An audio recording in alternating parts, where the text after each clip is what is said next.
Մեր ժամանակներում մարդիկ հաճախ ավելի շատ են գտնվում վիրտուալ տիրույթներում, քան իրականության մեջ։ Նույնիսկ շատ մարդիկ պնդում են, որ մեր իրականությունը եւ մենք վիրտուալ ենք։ Բայց սա մեկ այլ թեմա է, հետ գանք մեր ֆիլմին։ Ես միշտ ունեցել եմ կախում սոցիալական կայքերից, սկզբում Facebook։ Այնտեղ շատ էի ստատուսներ գրում ու բավականին ակտիվ էի։ Մի օր ինձ խորհուրդ տվեցին գաղթել Twitter։ Հայկական Twitter համայնք, առանձին աշխարհ իր կանոններով, սլենգով, թվի հավաքներով։ Քանի որ ինչպես կյանքում, այնպես էլ Twitter-ում մարդիկ ստեղծում են տարատեսակ կերպարներ, ես ինձ համար այս անգամ ընտրում եմ դոկումենտալ ֆիլմի ռեժիսորի կերպարը։ Հիմա ես կգնամ մի քանի հին եւ նոր Twitter-ցիների հետևից, կխոսեմ նրանց հետ վիրտուալ իրականության մասին, առաջին պլանում պահելով հենց այս սոցիալական կայքը։ Ինձ հետաքրքրող հարցերից մեկն է, թե ինչու են Twitter-ում մարդիկ իրենց պահում այլ կերպ, քան այլ սոցիալական կայքերում։ Իմ առաջնային պատասխանն է, որովհետև այստեղ կար խոսքի ազատություն եւ հաճախ անոնիմություն։ Այստեղ մարդիկ թվիթում են տարբեր բաների մասին, որոնց մասին համարյա անհնար է խոսել օրինակ Facebook-ում։ Մարդիկ գրում էին ամեն ինչ ու ամեն ինչի մասին, սկսած իրենց սեռական կողմնորոշումից, դաշտանային ցիկլերից, վերջացած քաղաքականությամբ ու կյանքի ամենամանր դեպքերով։ Twitter-ում գտնվելու իմ ժամանակահատվածում ես ծանոթացա տարբեր հետաքրքիր մարդկանց հետ ու ընդհանրապես չէի ճանաչում կամ ճանաչում էի, բայց ոչ այնպիսին, ինչպիսին նա Twitter-ում է։ Ամենաառաջինը գնում եմ Նորայրի մոտ։ Ես սիրում եմ տեխ, նկատի ունենալով տեխնոլոգիաներ, սիրում եմ ֆոտո, շատ սիրում եմ երաժշտություն, երբեմն իրանք բոլորը ինչ-որ ձև համադրվում են։ Ես երևի շատ վաղ, չգիտեմ, շատ վաղ յուզերներից էի, որովհետև այն ժամանակ, երբ Twitter հայտնվեց, ես ջանում էի ամենտեղ իմ նորեր յուզերնեյմը գրանցել։ Ինքը ամենաառաջին համակարգիչներից էր։ Սա մի հատ ուրիշ բան է, ինքը բուլղարական կոպիա է, խսեմի համար թերքած է, քվերձի չի, այլ ստեղնաշարը ֆոնետիկա ըստ ռուսական յեցուկենի։ Pioneer-ի ինչ-որ վահանակ է, որով կարելի է միքսեր անել, որը կարող եմ կամ մեծ ժապավանների վրա նկարել, ինքը բանականց մեծացնում ցույց է տալիս, էլի։ Այն ժամանակ Twitter-ում Հայաստանի համայնքը ահավոր փոքր էր ու հիմնականում իրանք գրում էին անգլերեն, որպեսզի ինտեգրվեն անգլերեն ուրիշ գրողների հետ։ Այսօրվա Twitter-ը իմ պատկերացնում եմ արդեն մի քանի տարի առաջվա Twitter-ը ինքը ավելի ներքին հավաքակցման մասին է։ Ես կասեմ, որ ես պահում եմ մի քանի ծառայություն, իրականում իրանցից ամենահետաքրքիրը, ամենապոպուլարը, ցուցնավորը նման է շատ Twitter-ին իր կարճ գրառումներով, բայց այլ դրանքային ավետև ապակենտրոնը այնտեղ կա տեղական հոսք, որտեղ դու տեսնում ես հենց ցույցի մարդկանց գրածները բոլոր անկախ նրանից դու իրանց հետևում ես թե չէ, դու ունես քո հոսքը, որ հետևում ես իրանց ես տեսնում անկախ նրանից իրանք քո հանգույցում են թե ուրիշ տեղ, ու դու ունես գլոբալ հոսք, որտեղ աշխարհի ով ինչ գրում է դու կարող ես տեսնել։ Հետո կտրվելով քաղաքի տապից ու անցուդարձից գնացի Դսեղ հանդիպելու Արևիկին։ Բոլոր անոնց, որ գտնվին եզերքի միքամազություններեն անցին ողջույններ։ Սիրում եմ հայոց լեզու, ընդ որում բանասեր եմ, բայց ավելի շատ լեզու, քան գրականություն, այդ լեզուն, լեզվաբանությունը ավելի իմն է։ Մեկ է կարպետագործություն, որ տենց առանձնացնում, մեկ էլ որ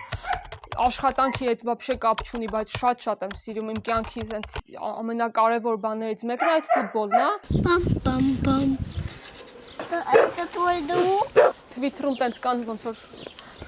պայմանականորեն շատերը բաժանում ոնց որ հներ նորեր բան։ Ես երևի ոչ հին եմ, ոչ նոր եմ, sense միջանկյալ Twitter-ի այդ սերունդից եմ կարելի ասել։ 17 թվականի սեպտեմբերն էր, ես այդ ժամանակ Facebook-ը ապա ակտիվացրել էի, դեակտիվ էի եղել Facebook-ից, նենց էտապ էր, զգացմունք սիրահարված բան, որ չէի ուզում իմ գրառումները այդ մարդը տեսնի, ու իսկ ինքը կար ընկերներից մեջ։ Դրա համար որոշեցի Facebook-ում, Twitter-ում գրանցվեմ, որ ինչ ուզեմ ավելի հանգիստ գրեմ ու Facebook-ից դուրս գամ։ Ու հետո ընկերներիցս մեկը, որ կար Twitter-ում արդեն, ինձ ասաց, թե կակրաս ինքն է ոնց որ ուղղորդել, էլի, ասա Twitter-ը քո տեղն է, քո ոճի է, քո գրառումները այնտեղ լավ ավելի ուտվ են, ասենց ասած, քան Facebook-ում։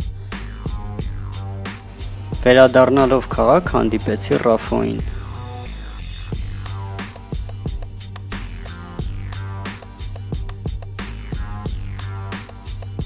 Ռաֆոն Twitter-ի փոխարեն արդեն ակտիվ է TikTok-ում։ Սենց սկանդալային ռեալիթի շոուի առաջին սերիալն է, սկսում ենք։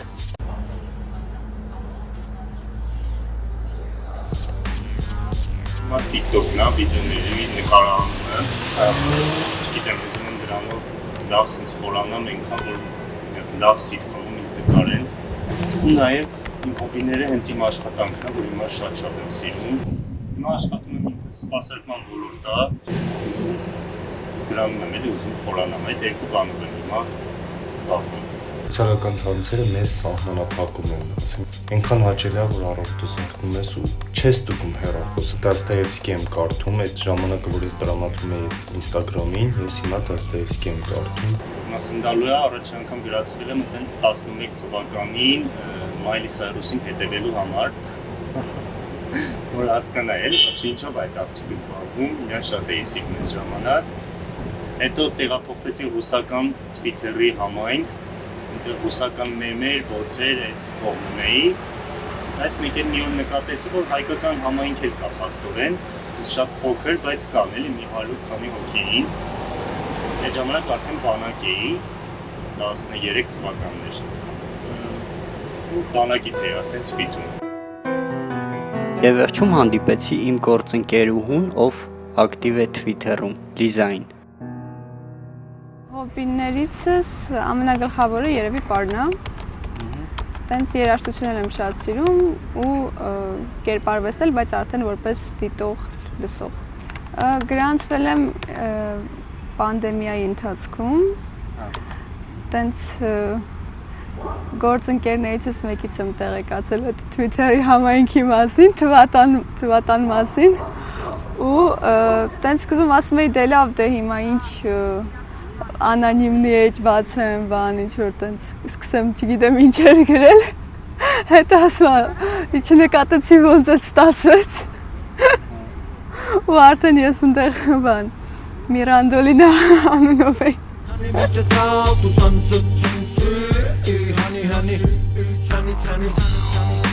Հիմա, քանի որ արդեն դուք ծանոթացաք այս ֆիլմի հերոսների հետ, ես թողնում եմ ձեզ նրանց հետ մենակ, որպեսզի լսեք նրանց կարծիքները եւ պատմությունները թեմայի հետ կապված տարբեր բաների մասին։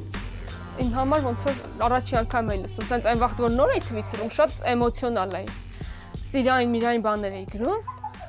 Իսկ Twitter-ում ավելի լավ է, ասես ցինիկ մի քիչ, քան թե տենց էմոցիոնալ։ Սկզբում, քանի որ ես սկսել էի հետևել մենակ նրանց ում ճանաչում եմ մի 5-6 հոգու, իրականում ճանաչում էի, իրանց էի հետևում։ Ինձ թվում էր, հայ ինչ ինտեգրված եմ։ Հետո ես չգիտեի այդտեղի կարգերը, որ մարդիկ կան, որ սենց նորեկներին կարողա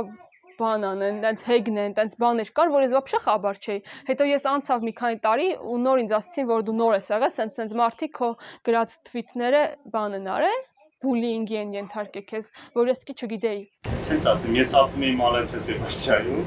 այնտեղ կյանքը միապաղաղ էր էլի, այսինքն միշտ նույն բաներն էր, ինձ ահավոր հետաքրքիր էր գտնել մարդկանց, ովքեր, չգիտեմ, կինոման են, կինոներ են քննադատում, մարդիկ ովքեր օպերատորներ են, չգիտեմ, տարբեր թվին մասնագիտություններ, որ հաստատ մեր փողոցում կամ թաղում չէի հանդիպի էլի։ Այդ ժամանակ սկսեցինք թվի հավաքներ անել, մի քանի հատ ու հետաքրքիր էր էլի նոր ծանոթություններ ու ամեն մեկը տարբեր մասնագիտությունների ահավոր հետաքրքիր էր։ Անրեն շփումը ինձ թվում է շատ կարևոր է, ոչ միայն մարդ P2P շփումը, հա, այլ face to face շփումը։ Եթե դու միայն իմ հետ ես շփվում, դու քեզ կարող ես ավելի կեղծելի ու քեզ ավելի շատ հնարավորություն ունես, քան հանրային շփման ժամանակ, ինձ թվում է առհասարակ այն կեր լինելու համար ավելի կարևոր է մարդուն ճանաչել հանրայինի մեջ։ Բոլոր մարդիկ այնտեղ նենց են շփվում, ոնց որ բոլորդ մոտիկ ընկերներ լինեք ու ընդհանուր չաթում գրվեք։ Այսինքն իրանք այդտեղ գրում են այն ամեն ինչը, ինչ որ չեն կարող գրեն, ասենք թե Facebook-ի ստատուսի տեսքով, բայց նույն Facebook-ի իրանք ընկերների հետ չաթում իրանք կարան այդ գրեն, կամ ասենք ամենամոտիկ մարդկանց, էլի։ Օրինակ հիմա ես երկու հատ պրոֆիլ ունեմ, մեկը լրիվ անոնիմ է, ոչ մի տիպի անծանոթ մարդը չի կարող իմանա, որ դա ես եմ։ Իմ ինքնագնահատականն է բարձրացել, այսինքն լիքը հարցեր կար, որ ես մինչև Twitter-ում գրանցվել եմ, մտածել եմ, որ դրանք ահա որ ամոթ են, ահա որ տաբու են, ահա որ մեղք են։ Ես երևի վատն եմ, որ տենց եմ մտածում, բայց ոնց որ ով էլ ուզում ալնի, ոնց որ այդ զգացումը, որ ինքը մենակ չի, տենց այդ տարապանքների մեջ, այս աշխարհի դատարկության, չգիտեմ, տենց մեծ բաներ չասեմ, բայց այդ հոգեվիճակի մեջ մենակ չի, մի քիչ տենց ասեմ սփոփում ա կամ, չգիտեմ, թեկուզ թող ասեմ սփոփում ա, բայց վատ իմաստով չեմ էլի ասում։ Բուլինգ չէ, առաջ ավելի շատ բոց էր, իսկ բոցն էին ու սավի համար այդ խնդալի էր, իսկ հիմա հենց պրամ կոնկրետ ագրեսիվ բուլինգ ա գնում, թե Facebook-ի մասայի հանդեպ, թե ինչ-որ մեկով նորա գրանցվում, ինչ-որ միտք արկայդում, հիմա ավելի ագրեսիվ են։ Հայաստանում նենց միջավայր է փակ, որ բա պետք է, եթե լիքը հարցեր կան, որ դու վախում ես բարձրաձայնես, եթե անունով ես,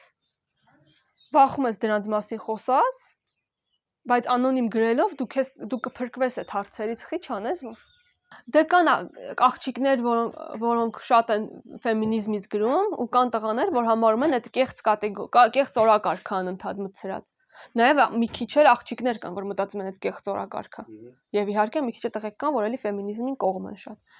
Այդ է պարակտումների թեմաներից մեկը։ Թեմաներից մյուսը այդ սփյուռքահայերի ու Հայաստանի հայերի կոնֆլիկտ չասեմ, իրար տենց կծելն է մի քիչ, որ դու քո տակտեղից ինչ ես մեզ սովորացնում։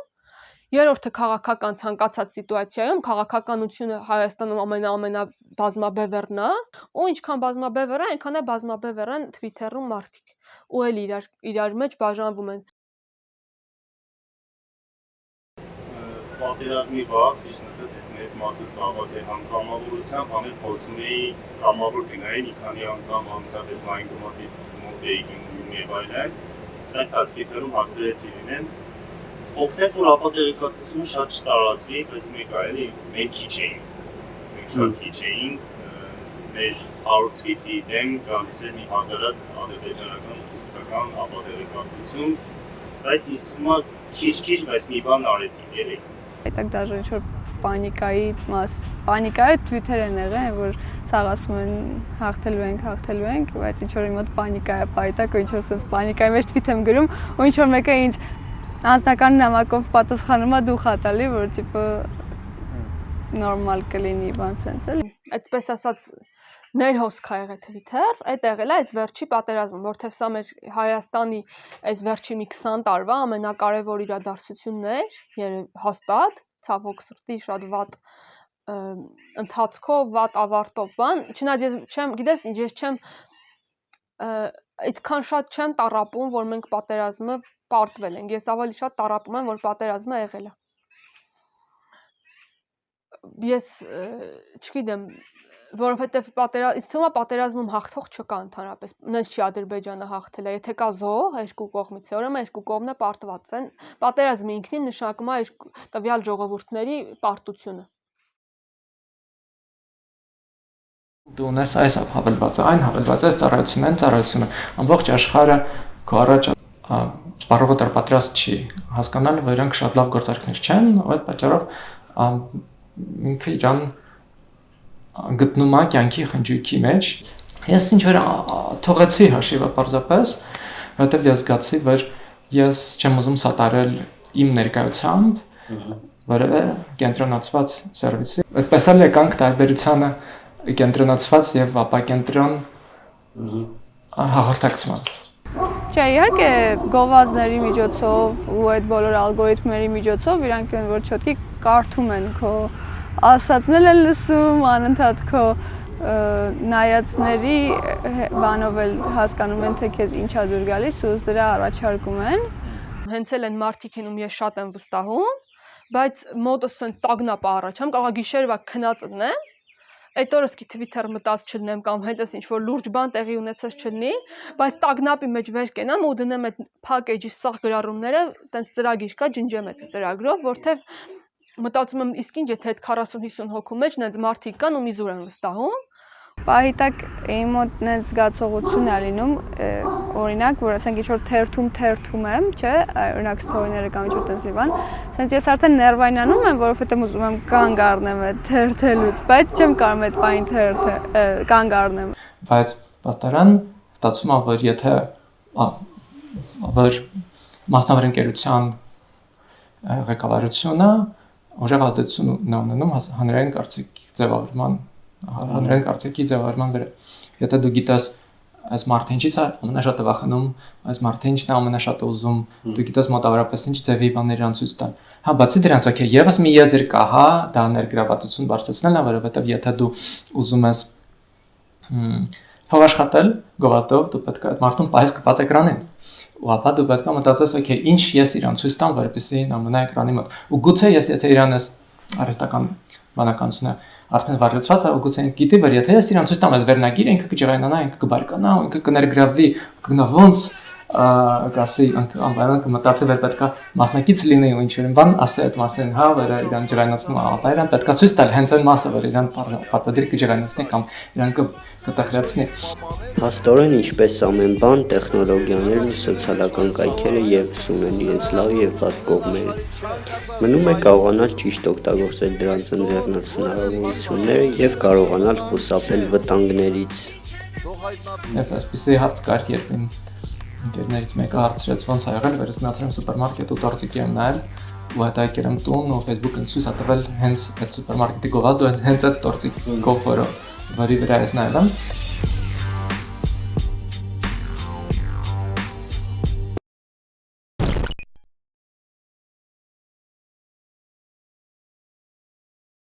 Ստե կա մարդիկ, որ ասենք խաղի մեջ սիրահարվում են, խոսքի 13 տարեկան, եթե 13 տարեկանից խոսքի ասենք խաղի մեջ են սիրահարվում, դաժե եթե երեսը չեն տեսել, իրանք օդերներ են էլ կոչվում։ Իրանք այդ օդերները վիրավորում են այն մարդկանց, ովքեր փող չեն ծախսում են։ Ուրեմն այս տարի նոր բան է սկսվել, որ մտամ բառերը կարճ են ասում տառերով։ Պրիվետը ասում են պառ։ Ոնց այդ երկու առաջի տարը տենց են ասում են։ Չդան что делаешь։ Alarm են գրեն ու տառեր ոնց որ պլատներն էլի, ոնց որ Արնովի տառեր եղնի։ Ախր դրանք էլ բեսպլատն են կարճ գրում։ Մի օր այս Roblox-ը չլինի դու շատ կտխրես։ Հա, բա ինչ կանեմ։ Խի։ Դեռ ընկերներ եմ գտել, իրանց հետ հավեսա դրա համար են։ Չունես իսկական ընկերներ Հայաթի։ Ունեմ, ուղղակի իրանք մի քիչ կոպիտ ասած բռի ոնց որ եղնեց։ Coca-Cola, Pepsi-Cola, соки, моки, караоке, Микки Маус. Coca-Cola, Pepsi-Cola, соки, моки, караоке.